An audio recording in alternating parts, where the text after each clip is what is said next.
Hello everyone. तो हमारा analysis शुरू करने के पहले ये फ्लोपो बिजनेस न्यूज़लेटर है। इसी न्यूज़लेटर से हम आजकल अपने सारे एनालिसिस करते हैं और बहुत ही हाई क्वालिटी न्यूज़लेटर है। हमारे जो लेटेस्ट वीडियोस में जो आप डॉक्यूमेंटेशन देखते हैं वो यही लोग बनाते हैं। अगर आप लोग एफर्ट कर सकते हैं तो ज़रूर ले लीजिएगा, बहुत अच्छा न्यूज़लेटर है। चलिए तो फिर शुरू करते हैं। तो फिर आज अपन डिस्कस करने वाले हैं 63 मून्स टेक्नोलॉजीज़ का। तो 63 मून्स टेक्नोलॉजीज लिमिटेड ओवरऑल इनका नाम है, ठीक है।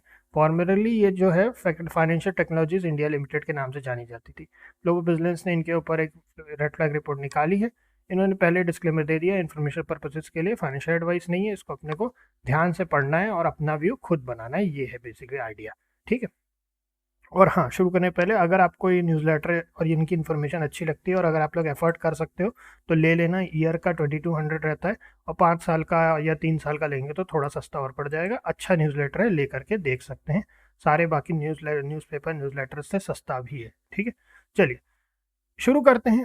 तो सबसे पहला है lingering regulatory and legal shadow. जो एनएससीएल क्राइसिस है इसके बारे में बताया इन्होंने। National spot exchange limited payment default crisis की बात कही है इन्होंने 2013।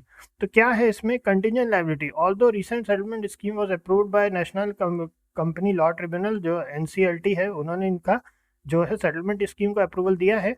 बट जो शेयर स्केल और long running nature of the issue है, कंपनी ने जो फेस किया था उसे सिग्निफिकेंट लीगल और रेगुलेटरी बैटल्स चल रहे हैं। तो रेपुटेशन डैमेज भी हुआ था और ये 2013 की बात है, ठीक है।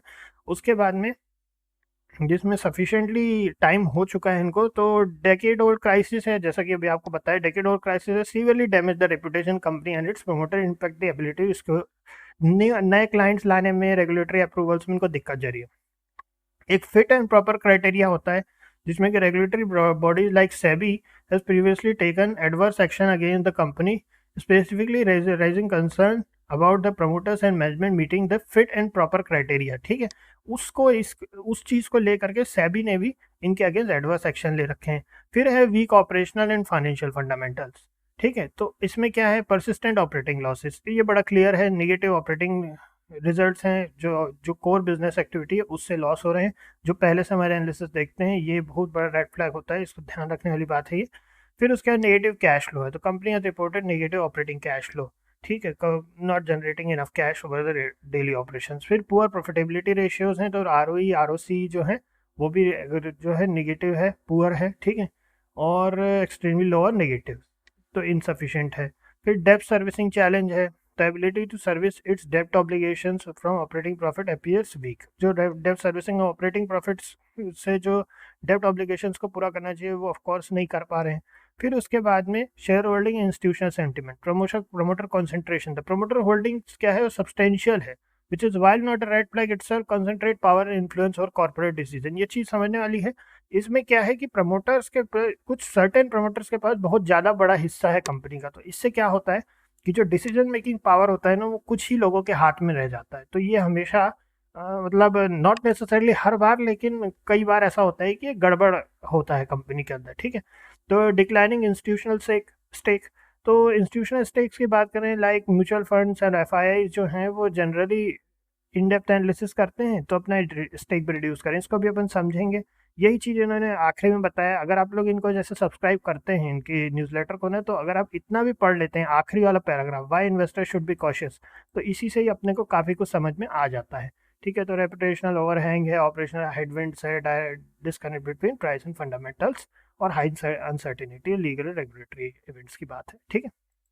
अब आ जाते हैं 863 इनका प्राइस चल रहा है। लास्ट सेशन में 4.94% का डाउन साइड था, ठीक है, डिक्लाइन किया था। अगर अपन यहाँ पे देखें तो 45 करोड़ का यहाँ पे नेगेटिव है, फिर 3 करोड़ का, तो यहाँ पे भी नेगेटिव ही चल रहा है। पीएनएल में अगर अपन ईयरली बेसिस पे देखें 47 करोड़ का नेगेटिव, फिर अपन 2024 में 210 करोड़ का पॉजिटिव था, जिसमें इनका ऑपरेटिंग प्रॉफिट हुआ था 84 करोड़ का। लेकिन आप देखिए उसी के जस्ट नेक्स्ट ईयर में यानी 2025 में -238 करोड़ का ओवरऑल नेगेटिव है। उसके पहले भी नेगेटिव चल रहा था, तो हाई फ्लक्चुएशंस भी हैं। अगर अपन कैश फ्लो की बात करें तो यहाँ ऑपरेटिंग एक्टिविटी में नेगेटिव कैश फ्लो है, जैसा कि अभी अपन ने पढ़ा भी था, -143 करोड़ का। नेट नेगेटिव कैश फ्लो है 26 करोड़ का। बहुत ये ठीक साइन नहीं है। इन्वेस्टिंग एक्टिविटी की बात करें तो यहाँ पे -48 करोड़ का। फाइनेंसिंग एक्टिविटी में अगर अपन देखें तो यहाँ पॉजिटिव है, और प्रोसीड्स ऑन शेयर है ये भी, ठीक है। तो ये बात है, तो देखते हैं। चलिए अगर अपन यहाँ पर देखें शेयर होल्डिंग पैटर्न की बात करें तो 45.63% की होल्डिंग है प्रोमोटर्स की, एफआईएस की 1.17% की, डीआईएस की 0.00%, कुछ भी होल्डिंग है, पब्लिक होल्डिंग है 53.19% की। तो ये एक चीज़ है।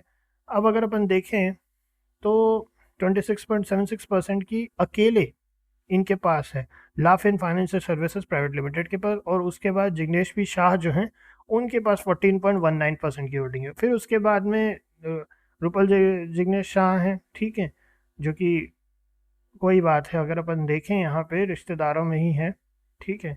तो ये चीज़ थोड़ा सा समझने वाली है। इस पर अगर अपन चाहें तो और अच्छी रिसर्च कर सकते हैं कॉर्पोरेट स्ट्रक्चर पे, अगर आप लोग चाहें तो कॉर्पोरेट स्ट्रक्चर अपन अलग से डिस्कस कर लेंगे। अभी के लिए अपन और आज में कंटिन्यू करते हैं और देखते हैं क्या चल रहा है। देखेंगे तो बहुत ज़्यादा डिक्लाइन आ गया है। देखिए 2007 के बाद, जो 2007-2008 की बात अपन ने अभी पढ़ी थी, उसके बाद से जो डिक्लाइन आया है, बहुत बड़ा डिक्लाइन आ गया था। वो एक क्राइसिस आई थी कंपनी में, और उसके बाद थोड़ा रिकवरी का प्रयास कर रहे हैं।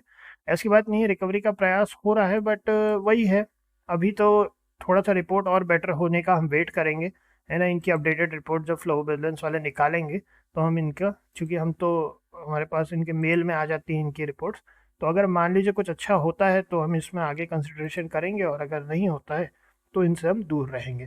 तो इसमें बस इतना ही है, और फिर नेक्स्ट में अपन एनालिसिस करते हैं। अगर मान लीजिए कोई अपडेटेड रिपोर्ट आती है, नेक्स्ट मिलते हैं फिर आप लोगों से। ओके।